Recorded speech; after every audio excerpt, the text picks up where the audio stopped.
Welcome back to the YouTube channel of FPL god. तो भाई साहब, बहुत सालों के कष्ट, पीड़ा और दुख दर्द के बाद मैनचेस्टर यूनाइटेड ने फाइनली एक ढंग का मैनेजर अपॉइंट किया है। राल्फ रैग्निक को मैनचेस्टर यूनाइटेड ने अपने इंटरिम मैनेजर के पोस्ट पे अपॉइंट किया है। भाई साहब, जिन्हें ये नहीं पता है कि राल्फ रैग्निक कौन है, मैं सिंपल टर्म में ये बता देता हूँ कि राल्फ रैग्निक को जर्मन फुटबॉल में गॉडफादर ऑफ टैक्टिक्स कहा जाता है। लिवरपूल का मैनेजर जो क्लॉप है और चेल्सी का मैनेजर जो थॉमस टुकल है, वो इसी के ही स्टूडेंट्स हैं। ये दोनों मैनेजर राल्फ रैग्निक के ही फिलॉसफी, उसके टैक्टिक्स को अपने अपने वेरिएशन में इंप्लीमेंट कर रहे हैं। और आप लोगों ने लिवरपूल और चेल्सी का गेम प्ले तो देखा ही होगा, कितना सुपीरियर है वो। अब राल्फ रैग्निक के कोचिंग करियर को थोड़ा देख लेते हैं। तो राल्फ रैग्निक ने इससे पहले मेजर, होफेनहाइम, टाल्का और लाइप्जिग को कोच किया है। ये सभी जर्मन टीमें हैं और बुंदेसलीगा में खेलती है। तो राल्फ रैग्निक को सबसे पहले मीडिया अटेंशन होफेनहाइम के counter attacking, counter pressing football system से मिला। राल्फ रैग्निक ने होफेनहाइम को 2006 से 2011 के बीच में कोच किया है और इसी टाइम में उसको सबसे ज्यादा मीडिया अटेंशन मिली। राल्फ रैग्निक ही वो बंदा है जिसने जर्मन फुटबॉल में बैक फोर इंप्लीमेंट किया और गैगन प्रेसिंग को बहुत अच्छे से इंट्रोड्यूस किया है अपने कोचिंग स्टाइल में। लिवरपूल की जो प्रेसिंग है वो राल्फ रैग्निक के ही सिस्टम से इंस्पायर्ड है। तो बेसिकली अगर सिंपल टर्म्स में बताऊं तो राल्फ रैग्निक बेसिकली मार्सेलो बिएल्सा है विदाउट अ ट्रांसलेटर। अब राल्फ रैग्निक के कोचिंग स्टाइल और फिलॉसफी की बात कर लेते हैं। सबसे पहले राल्फ रैग्निक एक्साइटिंग और इंटरटेनिंग फुटबॉल खिलाता है। राल्फ रैग्निक का कोचिंग स्टाइल काफी एग्रेसिव है और वो ज्यादा से ज्यादा चाहता है कि अपोजिशन हाफ में ही बॉल विन की जाए ताकि on pitch that leads to more effect counter attack football. Ralf Rangnick की सबसे अच्छी चीज ये है कि उसको फुल कमिटमेंट चाहिए। ये नहीं कि मतलब थोड़ा बहुत प्रेस किया, थोड़ा बहुत इधर उधर गए,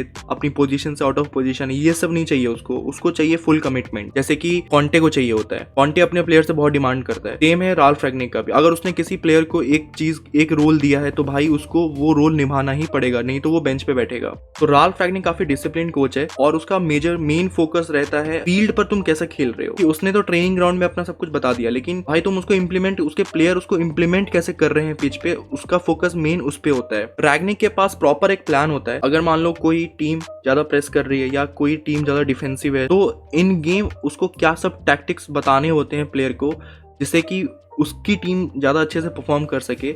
ये काफी ज्यादा अच्छी चीज है क्योंकि इससे पहले का जो मैनेजर था ओले गुनार सोल्स्कायर, उसके पास कोई टैक्टिक्स नहीं थी। वो सिर्फ अपने फॉरवर्ड जो ब्रूनो हो गया या फिर रोनाल्डो हो गया, इन पे डिपेंड करता था, इंडिविजुअल प्लेयर पे, कि वो कुछ ब्रिलियंस कर दे और उससे उसकी जॉब बच जाए। उसके पास कोई टैक्टिक्स नहीं होती थी। लेकिन राल्फ रैग्निक के साथ ये केस नहीं है। राल्फ रैग्निक प्रॉपर एक सिस्टम के साथ उतरता है और वो उस सिस्टम को प्रॉपर पिच पे दिखाएगा। राल्फ रैग्निक का प्लेयर डेवलपमेंट में भी काफी ज्यादा फोकस होता है। राल्फ रैग्निक की फिलॉसफी का सबसे पहला पिवट पॉइंट है कंट्रोलिंग द गेम। भाई उसको गेम का पूरा कंट्रोल चाहिए। वो 5 सिचुएशन में अपनी टैक्टिक्स को देखता है। पहला situation in position, second out of position, transition में जब बॉल को लूज किया जाता है तब कैसा ट्रांजिशन होगा, और जब बॉल को विन किया जाए तब ट्रांजिशन में कैसा खेलोगे। And then set piece. वो कहता है कि 30% गोल जो है वो सेट पीस से स्कोर होते हैं। तो सेट पीस पे भी उतना ही फोकस देना है जितना बाकी ट्रेनिंग में दिया जाता है। तो यूनाइटेड में आने के बाद राल्फ रैग्निक एक modern football, progressive playing style और प्लेयर डेवलपमेंट पे ज्यादा फोकस करेगा। ये चीज यूनाइटेड के लिए बहुत अच्छी है क्योंकि लॉन्ग टर्म में राल्फ रैग्निक रुकने वाला नहीं है। वो सिर्फ 6 महीने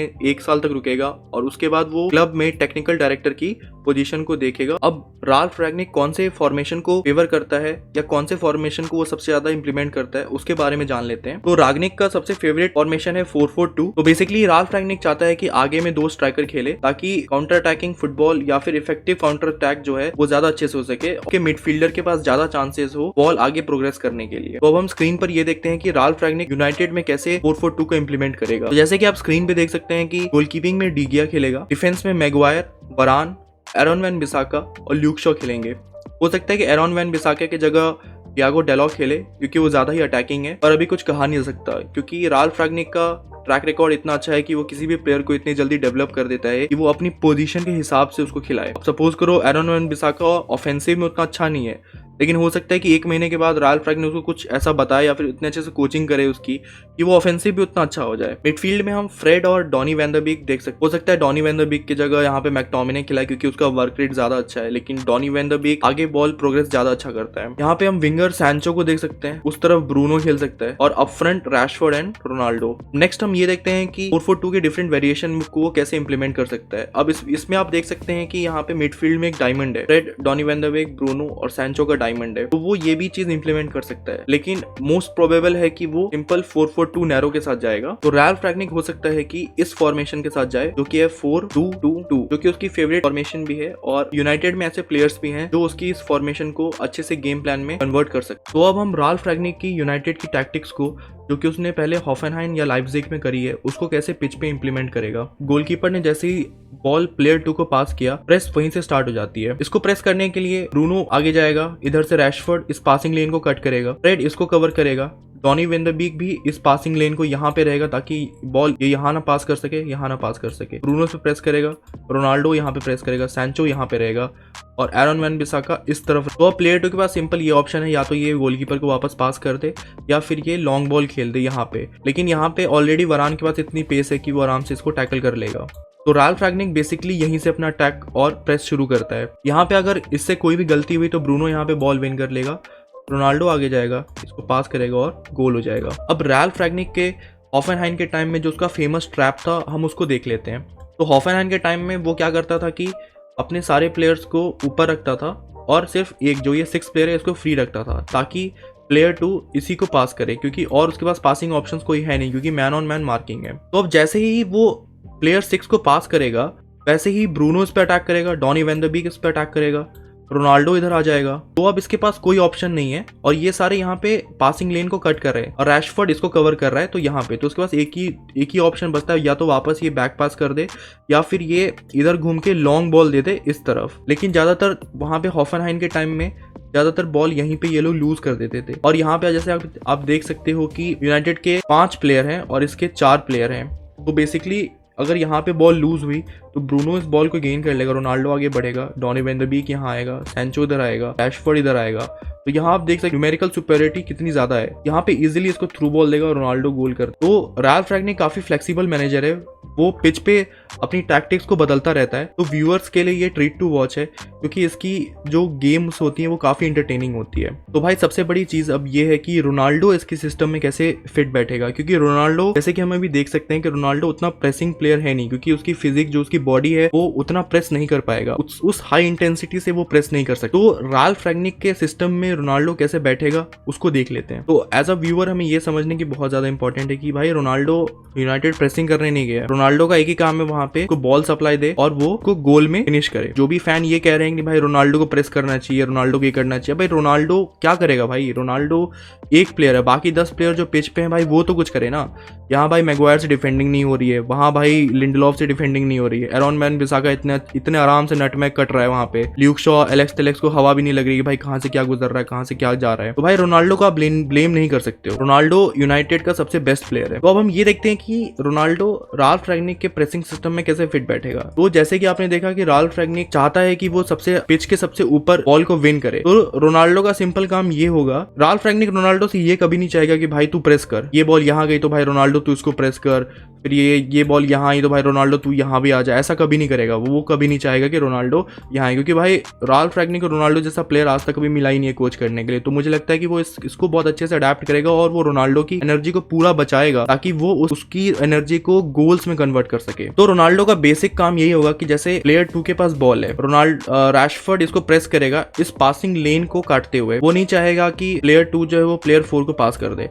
तो बेसिकली हो सकता है कि ये ऐसे, क्योंकि भाई वहां पे प्लेयर 4 तो ऐसे स्टैटिक खड़ा तो नहीं रहेगा, वो आगे आगे ऐसे मूव करेगा। तो रैशफोर्ड अगर यहाँ पे कवर कर रहा है तो वो चाहेगा कि वो ऐसे उसको आए या उसको ऐसे कवर करे। तो रोनाल्डो का सिंपल यही काम होगा कि या तो वो प्लेयर 2 और प्लेयर 6 के पासिंग लेन को काटे, अगर फ्रेड इसको कवर कर रहा है तो वो रोनाल्डो का काम होगा कि प्लेयर 2 और प्लेयर 3 के पासिंग लेन को काटना।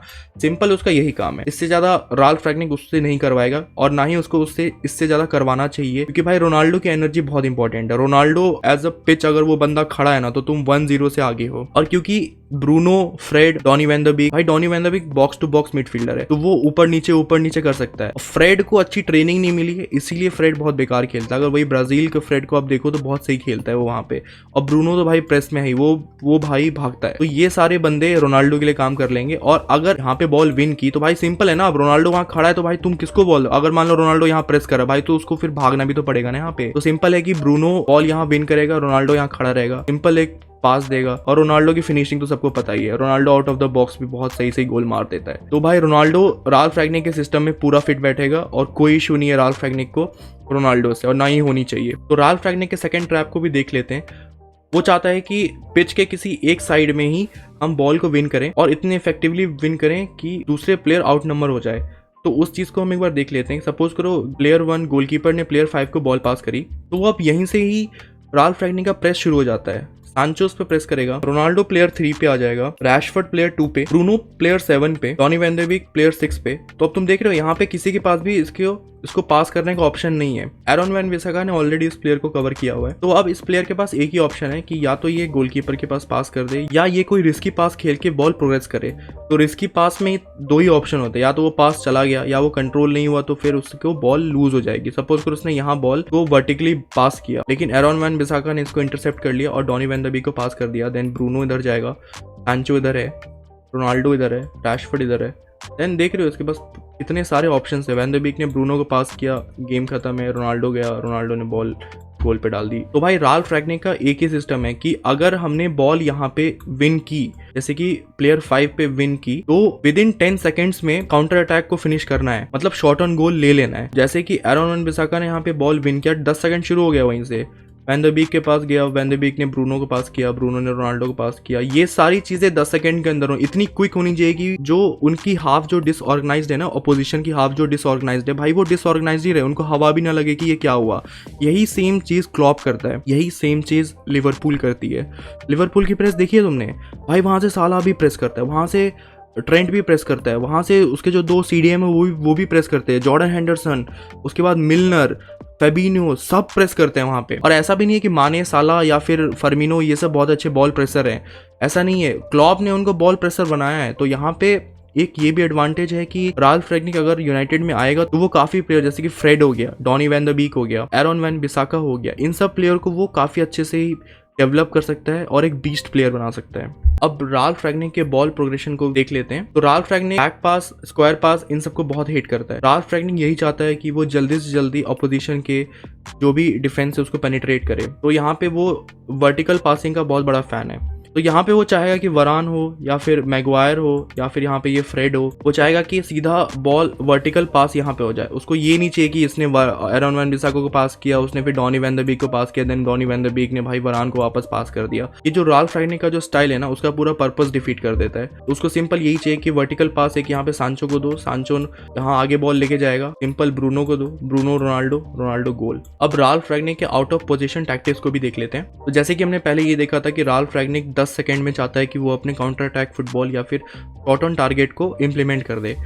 वैसे ही सेम अगर कोई प्लेयर बॉल लूज करता है और सपोज वो अपोजिशन के पास आ जाता है, तो वो ये चाहता है कि वो बॉल 8 सेकंड के अंदर, 8 सेकंड्स के अंदर वापस से ही इन पोजीशन में आ जाए। अब सपोज करो जैसे कि सांचो ने यहाँ पे बॉल लूज की और इस प्लेयर ने प्लेयर 5 को दे दिया, तो अब वो राल्फ रैग्निक ये चाहता है कि 8 सेकंड के अंदर ही ये बॉल वापस से यूनाइटेड के पास आ जाए। तो अब इसमें इसका प्रेस कैसे होगा? वैन बिसाका 9 को प्रेस करेगा, ब्रूनो इसको प्रेस करेगा, सांचो उसको प्रेस करेगा, रोनाल्डो इसको प्रेस करेगा, तो यहाँ पे ये बॉल फंस जाएगी। सेम वही चीज है जो लिवरपूल करती है ना। तो भाई सिंपल ये है कि लिवरपूल का जो गेम है ना, जो हाई इंटेंसिटी गेम वहां पे चल रहा है, उसको इंप्लीमेंट यूनाइटेड में किया जाएगा। अब ये नहीं है कि अब 2 गेम के बाद लिवरपूल जैसा ही यूनाइटेड खेलने लगेगी, ऐसा कुछ नहीं है, लेकिन वैसा ही प्लेइंग स्टाइल, वैसा ही काउंटर अटैकिंग फुटबॉल, वैसा ही इंटेंसिटी, हाई इंटेंसिटी फुटबॉल अब ओल्ड ट्रैफर्ड में भी खेलते हुए दिखेगा। तो जो लिवरपूल करती है ना, क्योंकि क्लॉप और टुकेल जो है ना, वो राल्फ रैग्निक से ही इंस्पायर्ड है। इसी की सारी फिलॉसफी, इसी की सारी टैक्टिक्स को ये लोग जो है वो थोड़ा सा अपना अपना वेरिएशन डाल के वहां पे चला रहे हैं। तो क्लॉप जो हाई प्रेसिंग गेम खिलवा रहा है ना, वो सेम यूनाइटेड में भी होगा और सेम ही वो सारी चीजें यूनाइटेड में भी इम्प्लीमेंट की जाएगी। तो जैसे वहां पे बॉल लूज होने के बाद वापस से वो लोग चढ़ जाते हैं प्लेयर पे और जल्दी से जल्दी बॉल को विन कर लेते हैं, सेम वही चीज यूनाइटेड में भी होगी। इस वीडियो को देख के आपको ये पता लग गया होगा कि ऊपर ऊपर यूनाइटेड में क्या होने वाला है। अब राल्फ रैग्निक काफ़ी दिनों से आउट ऑफ मैनेजरियल जॉब पे है, तो अब वो आके अपना क्या टैक्टिक्स को इम्प्लीमेंट करेगा, क्योंकि हर क्लब में हर प्लेयर अलग होते हैं, तो प्लेयर के हिसाब से वो अपनी टैक्टिक्स को इनबिल्ड करेगा। बट उसके टैक्टिक्स का जो फ्रेमवर्क होगा ना, जो स्ट्रक्चर होगा, वो कुछ इसी तरह से होगा। प्रेसिंग होगी, हाई इंटेंसिटी प्रेसिंग होगी, काउंटर अटैकिंग फुटबॉल होगा, और हमें बहुत सारे जो प्लेयर डेड पड़े हुए हैं जैसे कि एरन वैन बिसाका या बेसिकली जिनके पास पोटेंशियल है लेकिन उसको ओले ने एक्सप्लोर नहीं किया था, उसको हमें ज़्यादा हाई इंटेंसिटी अच्छा प्लेयर देखने को मिलेगा फुटबॉल पिच पे। तो आई होप आपको ये वीडियो अच्छी लगी हो। अगर आपको ये वीडियो अच्छी लगी हो तो please like, subscribe and share.